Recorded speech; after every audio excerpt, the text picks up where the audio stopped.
અને સજીવ વિશ્વમાં તમારા બધાનું હાર્દિક સ્વાગત છે. આપણે અત્યાર સુધી આપણું જે ચેપ્ટર છે, ફર્સ્ટ નંબરનું ચેપ્ટર, આપણે સજીવોની દુનિયામાં હવે એન્ટ્રી મારી ગયા છીએ. કારણ કે આપણે આપણો જે સબ્જેક્ટ છે એ મેં કીધું એ પ્રમાણે આ કાળા માથાવાળો જે બુદ્ધિશાળી માનવી જે છે ને એ આપણું લાસ્ટ લોન્ચ થયેલું મોડલ છે. સૃષ્ટિનું છેલ્લામાં છેલ્લું સજીવ વિશ્વની અંદર જો કોઈ છેલ્લું મોડલ હોય તો એ કોણ છે? હા, કાળા માથાવાળો માનવી. શા માટે આપણે એને હું એમ કહું છું વારે વારે? કારણ કે સૃષ્ટિની અંદર જે સજીવોનું જે નિર્માણ થયું છે, આ સજીવોમાં સૌથી વધારે જો કોઈ બુદ્ધિશાળીમાં બુદ્ધિશાળી પ્રાણી જો કોઈ હોય તો એ કોણ છે? મનુષ્ય. એટલે આપણે સજીવ વિશ્વની અંદર આપણે હવે એન્ટ્રી તો મારી ગયા છીએ. આપણે સજીવ એટલે શું એવા બધા પ્રશ્નોના જવાબ મેળવા. આપણે સજીવના લક્ષણો, કાલે મેં તમને કીધું એ પ્રમાણે આપણે સજીવના ઘણા બધા લક્ષણો વિશેની આપણે વાત કરેલી હતી. જેની અંદર આપણે વૃદ્ધિ વિશેની વાત કરી, વિકાસ વિશેની વાત કરી, ત્યારબાદ પ્રજનન, ચયાપચય. કાલે મેં તમને પર્યાવરણ પ્રત્યે પ્રતિક્રિયા અને અનુકૂલન વિશેની વાત કરી. તો હવે આજે હું તમને એક સજીવની એક વિલક્ષણ ઘટના, સજીવના જે ગુણધર્મો છે, આ ગુણધર્મોની એક વિલક્ષણ ઘટના જે છે એના વિશેની વાત કરવાની છે, કે જેને આપણે ઓળખીએ છીએ જનીનિક વારસો સાચવી રાખવાની ક્ષમતા. આજે આપણે આ ગુણધર્મ વિશેની વાત કરીએ છીએ. આ સજીવનો ગુણધર્મ છે, સજીવનો ગુણધર્મ, એના વિશેની આપણે વાત કરીએ છીએ, જેનું નામ છે વારસાગત લક્ષણો સાચવી રાખવાની ક્ષમતા.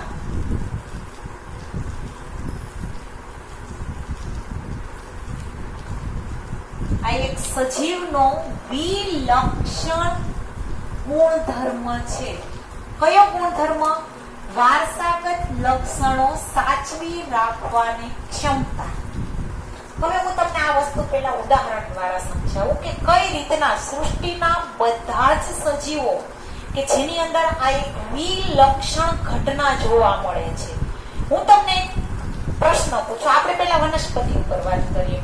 હું તમને એમ કહું કે તમે તુલસીજીના માંજર વાવો છો તો તુલસીજી ઉગે છે? તમને ક્યારે મગજમાં એવો પ્રશ્ન ઉદ્ભવ્યો કે હું તુલસીજીના માંજર નાખું છું તો કેમ બારમાસી નથી ઉગતી? કેમ ઘઉં નથી ઉગતા? કેમ હું ઘઉં જે છે એ વાવો છો તો ઘઉં જ ઉગે છે? એવું ક્યારે તમે સાંભળ્યું ક્યારે કે તમે ઘઉં વાવો ને માંડવી ઉગી નીકળે એમાંથી? નહીં ને. વનસ્પતિ માટે હું આ વાત કરું. હું તમને એમ કહું કે જે બિલાડી છે તે બિલાડીના બચ્ચાને જ જન્મ આવશે. ક્યારે તમે એવું સાંભળ્યું કે બિલાડી જે છે કોઈ બીજા પ્રાણીને જન્મ આપે? નહીં ને. એટલે આ રીતના આ એક સજીવનો એક વિલક્ષણ ઘટના છે, એક ગુણધર્મ છે, વારસો સાચવવાની ક્ષમતા. હું તમને એમ કહું કે હું તુલસીજીના માંજર વાવું એટલે તુલસીજી જ ઉગે. અહીંયા બારમાસી નથી ઉગતી, અહીંયા ઘઉં નથી ઉગતા. એટલે આ શું છે? વારસો છે કે ભાઈ તુલસીજી વાવીએ છીએ, તુલસીજીના માંજર વાવશો તો તુલસીજી ઉગશે. મગ છે એ મગનો દાણો તમે વાવશો તો મગ જ ઉગવાના છે.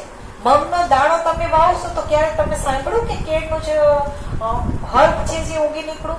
નહીં ને. શા માટે? કારણ કે વનસ્પતિ જે છે સજીવમાં જ આવે છે. આ એનો વારસો સાચવો છે. એ જ રીતના પ્રાણીઓમાં પણ સેમ વે આ જ રીતના થતો હોય છે. ત્યારબાદ મનુષ્યમાં પણ સેમ વે આ જ રીતના થતો હોય છે. કોઈ પણ સમુદાય પછી તમે સૃષ્ટિનો લઈ લો, વનસ્પતિ સૃષ્ટિ લઈ લો, પ્રાણી સૃષ્ટિની વાત કરી. હવે હું તમને સૂક્ષ્મ જીવોની વાત કરું.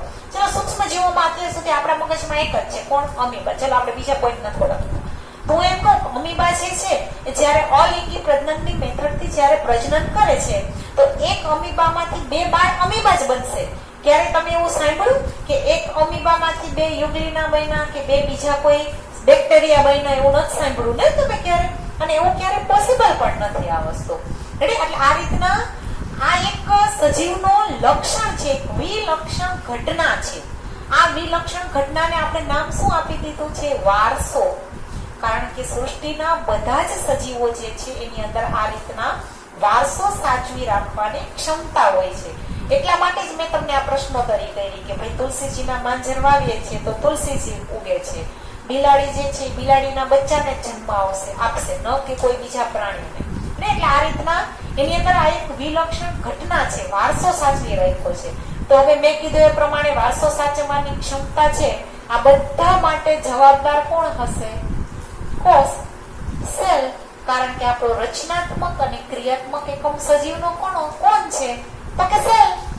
તો હવે સેલની અંદર એવું તો શું છે કે આ વારસાગત લક્ષણો એ સાચવી રાખે છે? કોઈ પણ તુલસીજીના માંજર વાવો તો તુલસીજીના માંજરને મેં કીધું એ પ્રમાણે આપણે આને ઝૂમ જ કરવાનો છે.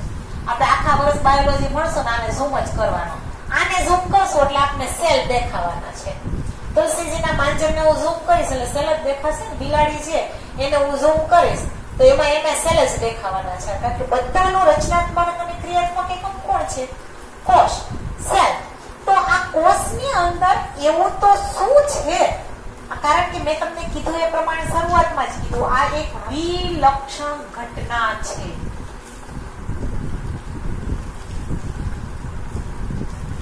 એવું તો કોષની અંદર શું છે કે એ વારસાગત લક્ષણો સાચવી રાખે છે? તો બાળકો, મેં તમને જ્યારે બ્રિજ કોર્સ મેં તમને લીધા હતા 1 થી 5 બ્રિજ કોર્સ, જેની અંદર મેં તમને સંગઠનના સ્તરો આપેલા હતા, જેમાં જો તમને યાદ હોય હું પાછું રિપીટમાં કરાવું છું. મેં અહીંથી ચાલુ કર્યું હતું. ઉપપરમાણ્વીય અણુઓ,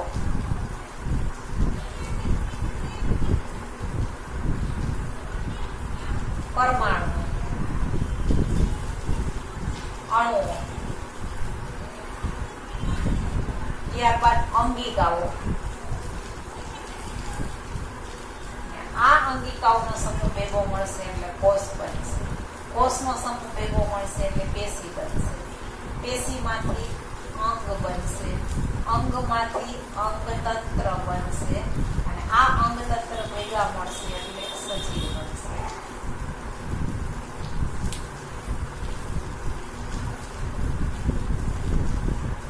જો આ પરમાણુ, આ પરમાણુ ભેગા મળ્યા એટલે અણુઓ બન્યા. અણુઓ ભેગા મળ્યા એટલે અંગિકાઓ બની. અંગિકાઓ ભેગી મળી એટલે કોષ બન્યો. કોષ ભેગા મળ્યા એટલે પેશી બની. પેશીનો સમૂહ એટલે અંગ. અંગનો સમૂહ એટલે અંગતંત્ર અને અંગતંત્રનો સમૂહ એટલે સજીવ. અહીંથી આપણે સૃષ્ટિ જે છે એનું સર્જન છે. જો આ ઉપપરમાણ્વીય અણુઓ, પરમાણુ અણુઓ છે ફિઝિક્સ કેમિસ્ટ્રી. ધીમે ધીમે સેલ આવ્યો. એવું બાયોલોજી, બાયોકેમિસ્ટ્રી એવું. આ મેં તમને કીધું હતું, મેં જ્યારે આપણે બ્રિજ કોર્સ જ્યારે લીધા હતા ત્યારે આપણે આ બધી વસ્તુ વિશેની વાત થઈ ગઈ છે. પણ છતાં પણ હું તમને આજે વિલક્ષણ ઘટના, વારસાગત લક્ષણો છે એના માટે જવાબદાર, કારણ કે આપણું ધ્યાન અત્યારે અહીંયા કોષ અને આ સજીવ. પણ આપણે આ સજીવને ઝૂમ કર્યો એટલે જુઓ, સજીવમાં અહીંયા આવ્યા એટલે અહીંયા આવ્યા. અહીંથી આમ જવાનું, આમથી આમ જવા, ચડતો ઉતરતો, આ ચડતો ક્રમ, આ ઉતરતો ક્રમ.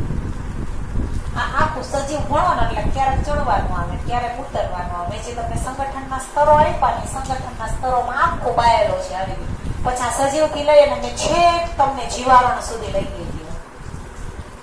સજીવ, હાલો હું પૂરું જ કરી દઉં. સજીવનો સમૂહ એટલે જાતિ, વસ્તી, ત્યારબાદ સમાજ, ત્યાં સમાજ આવી ગયો. નિવસન તંત્ર, દ્રશ્ય ભૂમિકા, ભેગી મળી અને આ જીવાવરણ.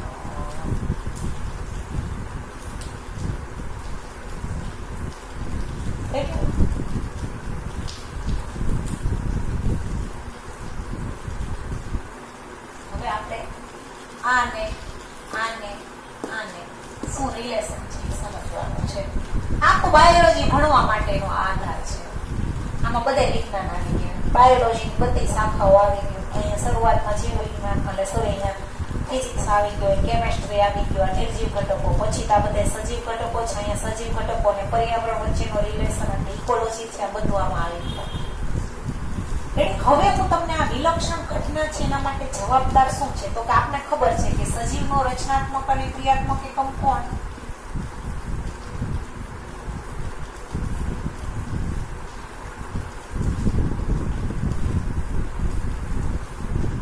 કોણ છે? કોષ. આપણે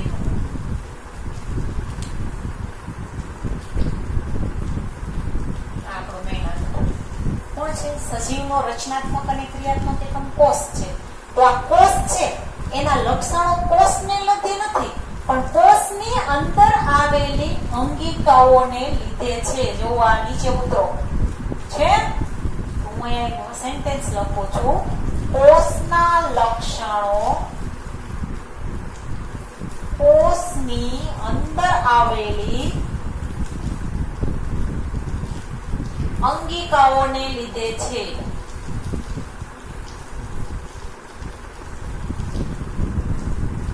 અથવા તો એની આંતર પ્રક્રિયાઓને લીધે છે.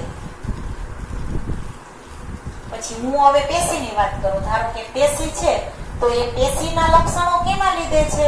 તો કે પેશી જે છે એ કોનો સમૂહ છે? કોષનો. તો કે પેશી જે એના લક્ષણો બતાવે છે એ પેશી ના લક્ષણો કોષ વચ્ચેની આંતર પ્રક્રિયાઓને લીધે છે.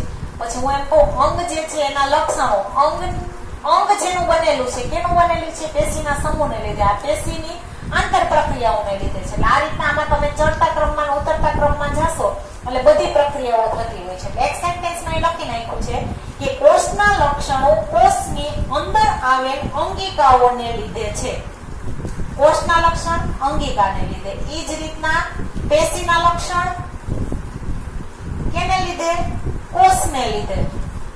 પછી હું એમ કહું કે અંગના લક્ષણ, એના માટે જવાબદાર કોણ? પેશી. આ એના વચ્ચેની આંતર પ્રક્રિયા, બાકી આનો સમૂહ થાય એટલે આ બનશે. પેશીના લક્ષણ કોષને લીધે, અંગના લક્ષણ પેશી. આ એક મગજમાં ઉતરી છે એટલે આ બધું ઉતરી છે. કારણ કે આ એક પ્રકારની વિલક્ષણ ઘટનાઓ છે. આપણે કોષની અંદર જે અંગિકાઓ આવેલી છે, આ અંગિકાઓમાં ધ્યાન કેન્દ્રિત કરવાનું છે. આ અંગિકાની અંદર એક વસ્તુ આવેલી છે જેનું વારસાગત લક્ષણ માટે છે જવાબદાર કોઈ હોય તો એ છે ડીએનએ. ડેઈલી ન્યૂઝ એનાલિસિસ નથી થતું. અત્યારે આપણે કોરોનાના સમયમાં ડીએનએ ન્યૂઝ બહુ જોઈએ છીએ, જેનું ફૂલ ફોર્મ થાય છે ડેઈલી ન્યૂઝ એનાલિસિસ. પણ અત્યારે હું ડેઈલી ન્યૂઝ એનાલિસિસની વાત નથી કરતી. વારસાગત લક્ષણો સાચવી રાખવાની જે સજીવની અંદર જે ક્ષમતા છે, આ ક્ષમતા માટે કોઈ જો જવાબદાર હોય તો એ છે ડીએનએ. વારસાગત લક્ષણો સાચવી રાખવાની ક્ષમતા માટે જવાબદાર કોણ છે? તો કે ડીએનએ. ડીએનએ નું full form daily news analysis નથી, deoxyribonucleic acid. Deoxyribonucleic acid. આ તો તમને જો કે આવડતું જ હશે. આપણે 8, 9, 10 માં ડીએનએ નું ફૂલ ફોર્મ ભણી ગયા છીએ. ડીએનએ જે છે એ એક પ્રકારનું જનીન દ્રવ્ય છે. જનીન દ્રવ્ય બે હોય, ડીએનએ પણ હોય અને આરએનએ પણ હોય. પણ આરએનએ બહુ ઓછા, એકાદા સમુદાયની અંદર જ આરએનએ છે. આરએનએ નું ફૂલ ફોર્મ શું થશે? Ribonucleic acid. Ribonucleic acid. આ આરએનએ નું છે નામ. વારસાગત લક્ષણ માટે જવાબદાર કોણ છે? જનીન દ્રવ્યનું નામ આપો તો જનીન દ્રવ્યનું નામ શું છે? ડીએનએ. આ ડીએનએ કેના માટે જવાબદાર છે? આપણા વારસાગત લક્ષણો માટે જવાબદાર જો કોઈ હોય તો એ છે ડીએનએ. કારણ કે ડીએનએ એક પ્રકારનું જનીન દ્રવ્ય છે જે વારસાગત લક્ષણો સાચવી રાખવાની એની અંદર એક પ્રકારની ક્ષમતા હોય છે, જેના લીધે તમે જોતા હશો. આપણા માનવ સમુદાય વિશેનું ઉદાહરણ આપો. તમે કોઈ પણ એક પેરેન્ટ્સ હોય, મમ્મી પપ્પા હોય, એનું બાળક તમે જોજો, એનો જે આખું એનું કુળ, ધારો કે કોઈ ફેમિલી હોય, ધારો કે એ જે ફેમિલી આખી જે જાતિ છે, આખો સમુદાય છે એનો છે, એમાંથી થોડો ઘણો કોક લક્ષણો મેચ થતા હશે. હું તમને ધારો કે કોઈ એક ઉદાહરણ આપું. ધારો કે કોઈ એક દંપતી છે, ચલો માતા પિતા બે, રેડી, એનું બાળક છે. તો ધારો કે પિતાને અમુક હેબિટ્સ હશે ને, અમુક ટેવ હશે ને, તો સેમ એના જેવા લક્ષણો તમે એના બાળકમાં જોતા હશો. એના માટે જવાબદાર શું છે? એના કામ મમ્મીનું જનિત દ્રવ્ય. ટૂંકમાં વારસાગત લક્ષણો જાળવી રાખવા માટે જવાબદાર મોસ્ટલી પિતૃ પેઢી હોય છે. વારસાગત લક્ષણો છે હંમેશા પિતૃ પેઢી તરફથી જ મળતા હોય છે. આ બધી વસ્તુ શું છે એ બધું જ્યારે તમે જેમ ધીમે ધીમે આપણે આગળ વધતા જશું એમ તમને ખબર પડતી જશે કે શા માટે પિતૃ પેઢી જે છે એની અંદર જે ડીએનએ જનીન દ્રવ્ય જે છે એ વારસાગત લક્ષણો જાળવી રાખવા માટે જવાબદાર છે. જ્યારે હું તમને જીનેટિક્સ કરાવીશ ત્યારે આપણે આ વસ્તુમાં ડીપમાં ઉતરવાનું છે. અત્યારે જો તમને કોઈ એવો પ્રશ્ન પૂછે કે સજીવની અંદર વારસાગત લક્ષણો જાળવી રાખવા માટે કોણ જવાબદાર છે, તો તમારે કહેવાનું જનીન દ્રવ્ય. શું આન્સર શું થશે? જનીન દ્રવ્ય. તો કે કયો જનીન દ્રવ્ય? જનીન દ્રવ્યનું નામ આપો. તો કે ડીએનએ. તો કે ડીએનએ નું ફૂલ ફોર્મ શું છે? તો કે ડીઓક્સીરિબોન્યુક્લિક એસિડ. અમુક બહુ ઓછો સમુદાય એવો છે. શરૂઆતમાં જે સૃષ્ટિનું જ્યારે સર્જન થયું હતું ત્યારે સાવ પૂર્વકોષ જ્યારે બન્યો હતો ત્યારે આરએનએ હતો, પણ પછી આરએનએ જે છે એનું રેપ્લિકેશન થયું એટલે આરએનએ માંથી ડીએનએ. આ રેપ્લિકેશન શું છે, કેમ થયું મેડમ, એ પ્રશ્નના જવાબ અત્યારે હું તમને નહીં આપી શકું, કારણ કે આ બહુ ઊંડું શાસ્ત્ર છે. જ્યારે આપણે લાવો આપણો કોન્ટેક્ટ થશે ને જેમ આપણે જીનેટિક્સ ભણતા જશે એમાં બધા પ્રશ્નોના જવાબ તમને મળી જશે. એટલે અત્યારે આ વસ્તુ તમારે ખાસ યાદ રાખવાનું છે કે સજીવની અંદર એક વિલક્ષણ ઘટના છે, વારસાગત લક્ષણો સાચવી રાખવાની ક્ષમતા. આના માટે જવાબદાર કોણ છે? તો કે આના માટે જવાબદાર જનીન દ્રવ્યનું નામ છે ડીએનએ. આ ડીએનએ જે છે આરએનએ માંથી જ બન્યો છે, એટલું હું ખાલી તમને કહી દઉં. આ ડીએનએ બન્યો છે કેમાંથી? આરએનએ માંથી. એટલે આ સજીવનો આપણે છેલ્લો ગુણધર્મ જે હતો એના વિશેની વાત કરી. વારસાગત લક્ષણ સાચવી રાખવાની ક્ષમતા. એના માટે તમારે ધ્યાન આ રીતના કેન્દ્રિત કરવાનું છે કે સજીવ શરીર જે છે એની અંદર સંગઠનના સ્તરો જોવા મળતા હોય છે. આ મેં જે તમને લખી દીધા છે એ બધા છે સંગઠનના સ્તરો. આ છે સંગઠનના સ્તરો. આપણે અહીંથી ઉપર માણ્યાઓથી ચાલુ કર્યા રે.